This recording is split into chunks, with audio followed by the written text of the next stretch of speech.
everyone, I am just Shani and today we're going to be watching TikTok scary stories. Go ahead and hit that subscribe button, hit that like, and ring that bell so you'll be notified every time I post a new video. Let's go in.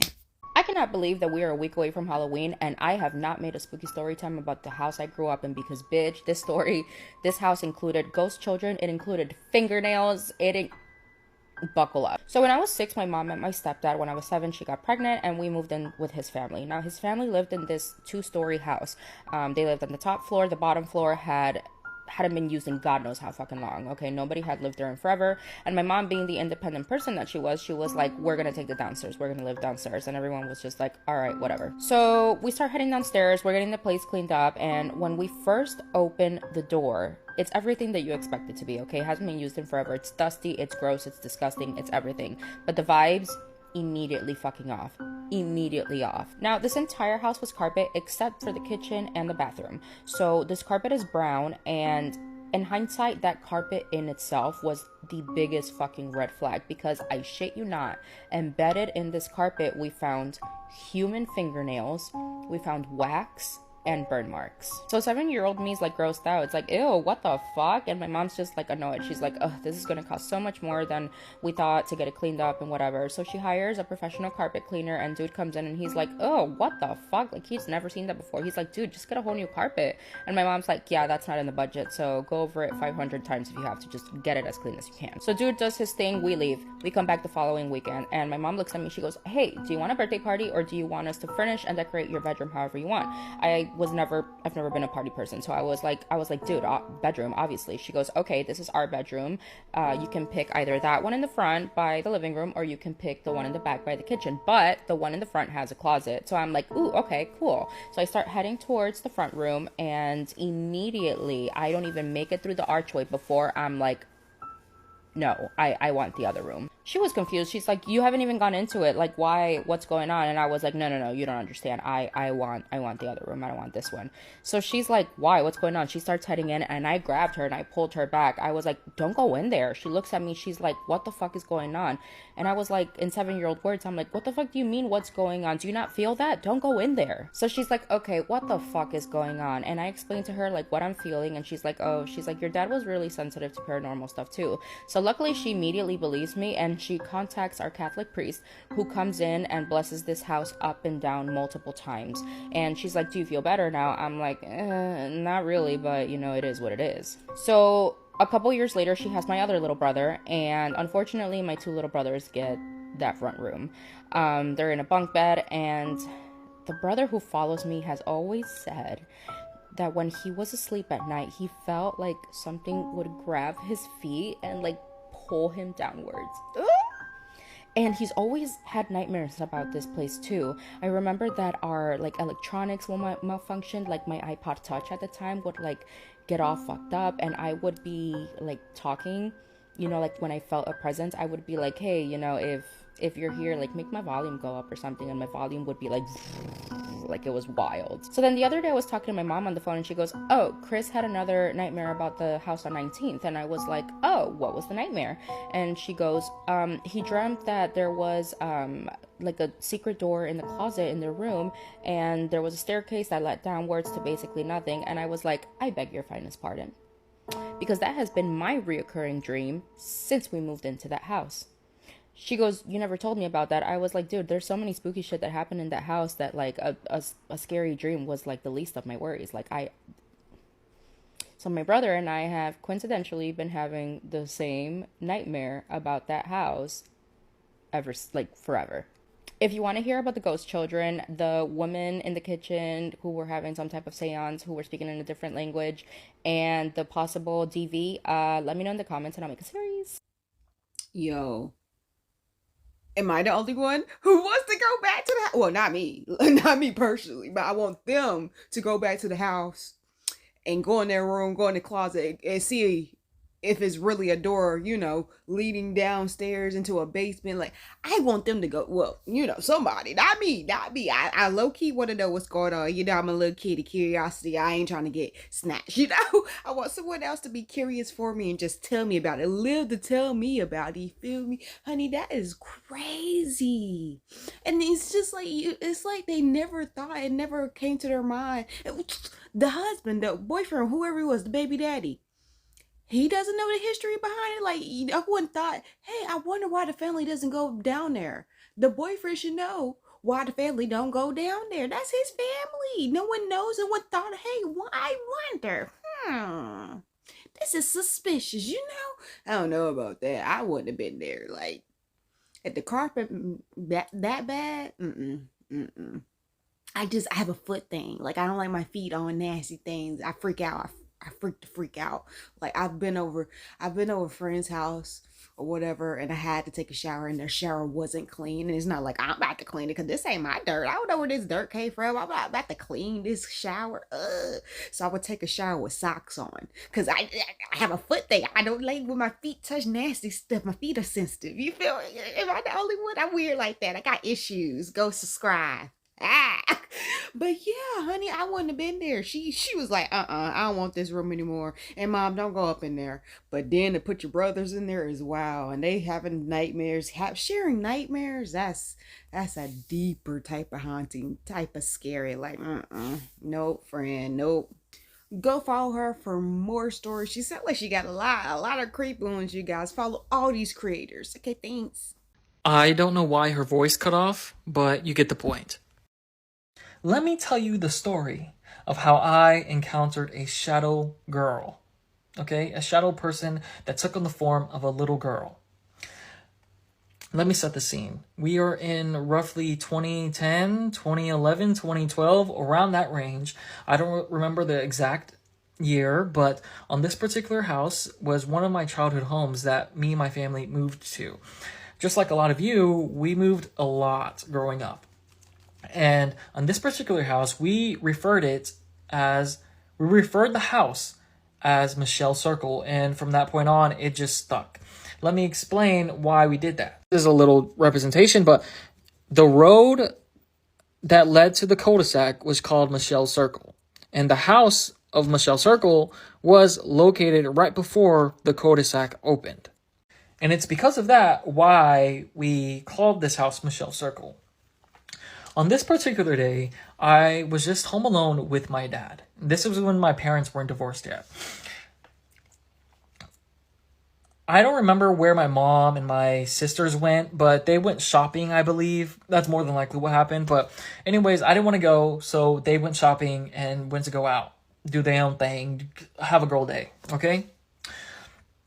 So, as a middle schooler who was bored out of his mind, I first went outside to go knock on my neighbor's doors because I was under the assumption that they would be home too, right? Because it's summer break. So the kids should be around. And at this time, we would always hang out with each other. The neighborhood kids would always hang out with each other.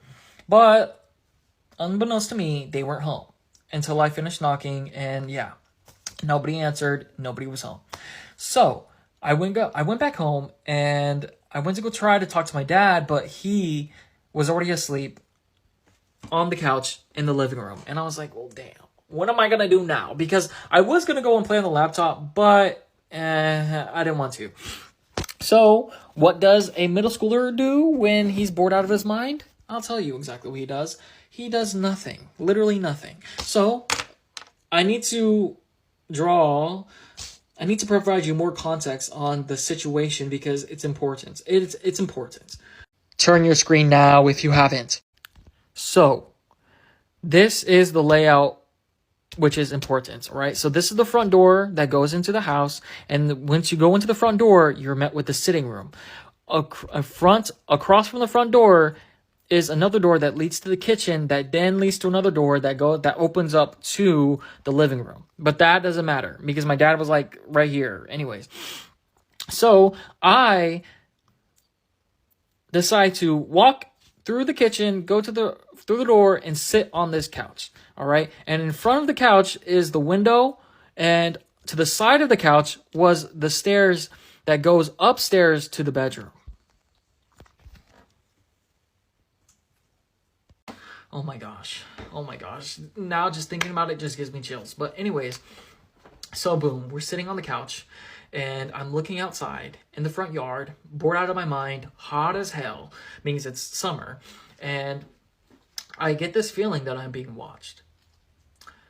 To preface, I pretty much grew up around the supernatural, hearing knocks in the middle of the night, having things misplaced, weird things just happening. I learned how to grow up with it, just like a lot of others who grew up around the supernatural, and my mom always just told me to ignore it. But I didn't ignore it this time. I didn't ignore it because I was bored out of my mind.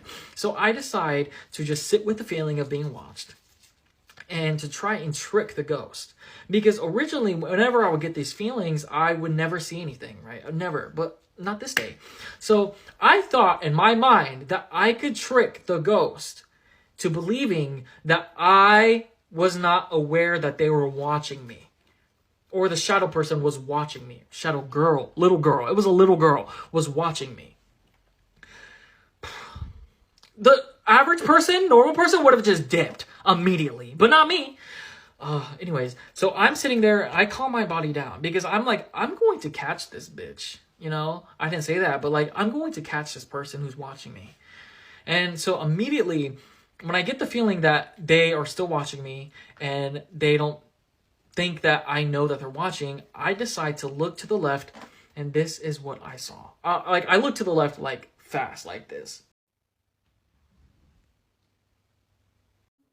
I just rewatched that, and I'm never doing that again. But yeah, that's what I saw. And just imagine that, but a black, shadowy figure that took on the form or appearance of a little girl with like 2 pigtails. That's what I saw. And you know what? Based off where she ducked from, she was in my sister's bedroom, which is thank God. Thank God. But yeah. And you know, at first it happened so quick to the point that I didn't even register that it happened. So I did it again. And I saw her duck one more time. I'm not going to do it again. I'm not going to play that out again because no. But yeah. And that's my story of me seeing a shadow girl. Yeah. I only told a couple of my family members this story, but yeah, it's still brings me chills. It's gonna be a memory that will forever be ingrained in my mind, and yeah, that's about it. I saw her twice, and you know what's even funnier? I didn't even freak out. Like, I didn't even freak out when this shit happened. I didn't. And I just went about my day like it was an ordinary day. Oh my God. I don't even know. But if you watched this video, I hope you enjoyed it. And yeah. I think I may have a couple more, but I don't know. But anyways, yeah, that's my paranormal story. Bruh. I was over here rolling. That is my type of extra, bruh. My type of extra, because the first thing he said. Dang, I don't even remember the first thing he said because it was so funny. The rest was so funny, bruh. But when he was like, we were sitting on the couch, I was like, who is we? Who is we? Okay. So the couch he was sitting on, he said there's stairs on this side, so I'm assuming. But he said he looked to the left. Oh yeah, that makes sense. Yeah. Look to the left. Yeah. Okay. Nah, that's not even it. That's not even it. Because what? You look to the left and see something, and then you look again and see it again. Well, I guess his mom was like, act like you don't see him. And he definitely act like he didn't see him, but that ghost saw him, or whatever that was, saw him and knew he saw her. Well, it was like, did he? It was like, looked again. Oh yeah, he definitely saw me. He said, at least it was in my sister's room. Wow, honey. Wow. I can't. That's funny. That was funny. Because at first I was like, where are we going with this? And I love that he drew out the room. And I was just like, that makes so much. Like, thank you. I'm a visual learner. Like, I can make it make sense in my head. But when you have it in front of your face, it's just like, thank you. Thank you. I appreciate you. But yeah, that was funny. Go follow him. When he was like, I was in middle school when I was 2012. I was just like, ooh, he younger than all of us. Because I was definitely graduating high school in 2012. So yeah, friend. Yeah. That's what I forgot. He was like, we called the house Michelle Circle. And went all around the world just to say, we call it Michelle Circle because the road it set on was Michelle Circle. It was named Michelle Circle. He was just like, yeah, we called it this because that's the name of the freaking road. Michelle Circle. But yeah, go follow him. Bro, his laugh is of a crazy person. I do that loud, but it's just like, I don't want to believe what just happened. If I'm crazy, I am crazy. We're just gonna rack it up till I'm crazy, and this crazy thing didn't really happen. I loved it. This girl named Valerie DM'd me and she said, I knew someone who became possessed after we went into a haunted house. Do you want to hear my story? And I'm like, obviously. And I don't know what it was. I don't know if it's the way that she told the story or if it's the details, but something inherently just told me that it's true. I don't know if it's because I've experienced paranormal things and I don't expect other people to believe me, but I'm going to share it. Valerie grew up in a very big city and she decided when she went to college that she wanted to experience something different. So she picked a college in a small rural southern town. It's in southern Ohio. I don't know if you guys have ever been there. My grandmother actually grew up in Ripley, Ohio, which it's like country out there. Valerie said when she moved, it was immediately a culture shock and she's feeling very out of place, but she's determined to have a movie-like college experience and she immediately pledges to a sorority. And the sorority lives in a supposedly haunted house. But Valerie doesn't believe in any of that. She's analytical, she's scientific and logic-minded. She does not believe in demons or ghosts. She's actually an atheist. So living in a supposedly haunted house did not bother her. But the college is in a really haunted area and there's even ghost tours that come to some buildings on campus. One day, Valerie and some of her pledge class have to go down into the basement of this sorority house and bring up some boxes for a philanthropy event and then rearrange some board games in a storage area. Now, the sorority house was basically a mansion. It was a massive home and the basement was divided into a bunch of small divided rooms along a long dark hall. She is one of 7 girls tasked with this reorganization, and so she doesn't think anything of going down in the basement and walking all the way to the far back room. 2 of her pledge sisters are with her, and as they enter this room, they notice that it's at least 10 degrees colder than the rest of the basement. The basement was cold as it was. She says the temperature drop was shocking, and it's the first time in her entire life that she's noticed a change in energy when she entered the room. She said the energy felt oppressive and heavy, and she started to feel this extreme sense of anxiety. For her was entirely out of sorts, and she's with these other 2 girls, Megan and Sarah, and they immediately start complaining that the room felt creepy and that they didn't want to be in there anymore. We're pulling some unlabeled boxes off the shelf in one corner of the room when she sees a large dark shadow move in the other corner, and her and Megan immediately turn around. They both witness a large dark shadow that just moves through the wall. Sarah was looking down at a list of items that they were cataloging and she didn't see anything. But immediately Megan runs out of the room and Sarah and Valerie follow. The 3 of them run upstairs, tell the other girls what happened, and once the adrenaline wears off, they all kind of start laughing about it. But some of the other girls, the older sorority sisters, are spooked and they start telling the 3 girls about creepy, unexplained things that they've seen in the house. But it's fine, it becomes a funny little joke and the entire sorority has dinner together. But that night, Valerie goes to bed and she has these terrible dreams of being suffocated.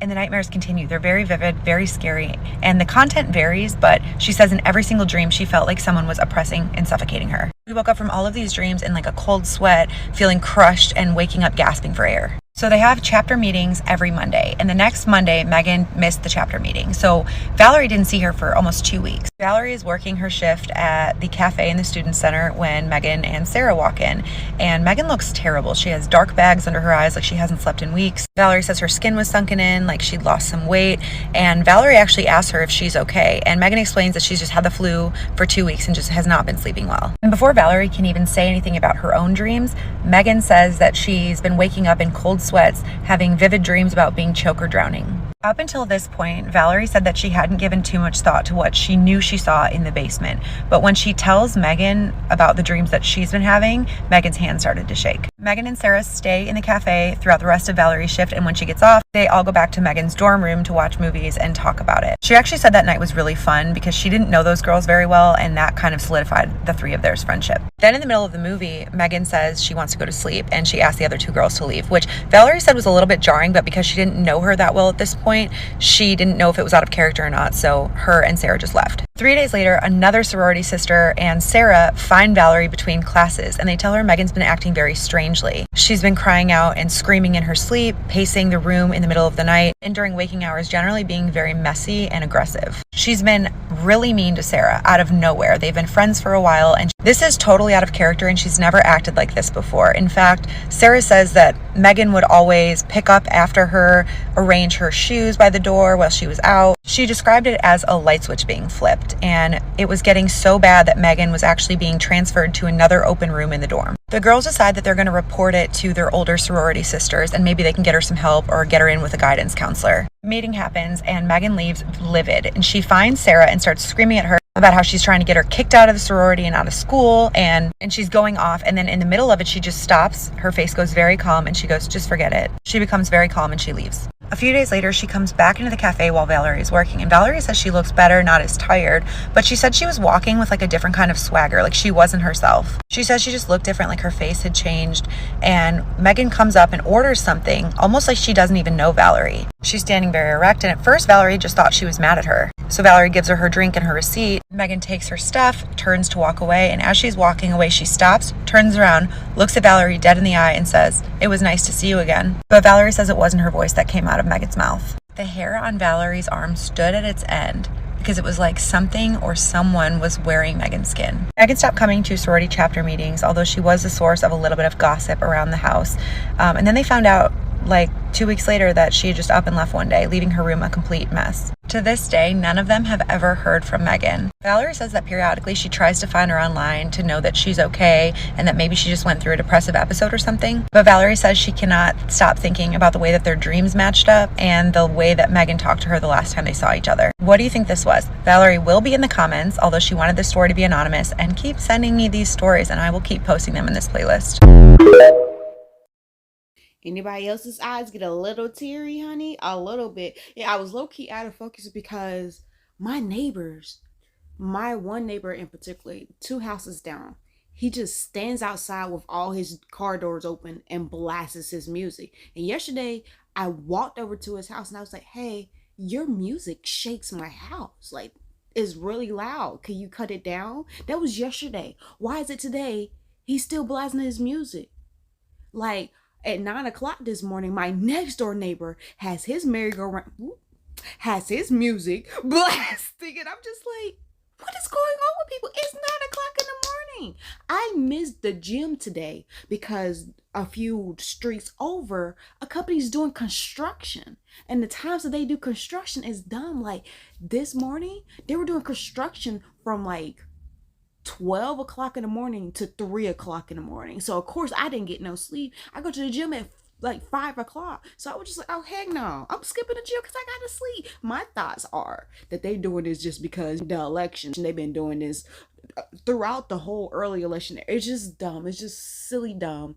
And everyone in the neighborhood have called the cops, and cops are just like, there's nothing we can do about it. And I'm just like, what do you mean there's nothing you can do about it? Like they're disturbing the peace. Like this is literally disturbing the peace. This is a Monday.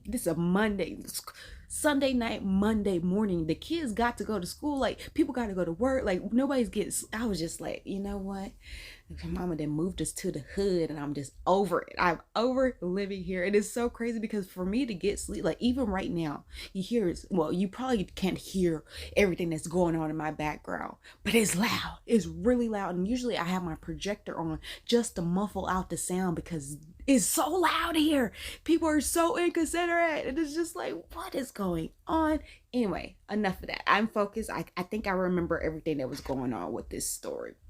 So does this not remind you of that movie? Is there a Megan in that movie? What's Paranormal Activity? Wasn't that the aunt's name who got possessed? And and Megan Hunter, maybe it wasn't. Maybe I'm just, but that's what it sounds like. Friend, no. Y'all go into a room and old girl gets, like, it's just like, what happened? I don't even want to know. I don't to know, but it's just like the fact of the matter is that happened, and then it completely changed her. That was really quick. Basically, what I'm saying, the process of that taking over, whatever that was, taking over her body was really quick. And wow, girl, I wouldn't even be living there if I knew somebody else had been possessed, honey. No, you got to get up out of here. Like, she got to go. Because ain't that the same thing? Isn't that the same thing that happened in Paranormal Activity? The aunt disappeared and no one could ever find her again. Oh, girl, disappeared and no one could find her again. I would think I would have to tell the older sororities that, hey, y'all figure out what happened. Contact her parents. Did the parents know about it? Like, I would need some more information just to feel a little bit more safer. Like, I need y'all to figure out where she went. Because clearly she knows you. The thing inside her knows you, saw you, recognized you. It was just like came to the coffee shop to be like, oh yeah, I know you. And I want to know, is Sarah okay? Because Sarah was the roommate that tried to get her banned from the sorority in school. Like, nah, she was just concerned about you. Like, you need to go to therapy. You need to go to the guidance counselor. Like, she was really concerned because she had lost her roommate, her friend. Nah, I need to know what happened to Sarah.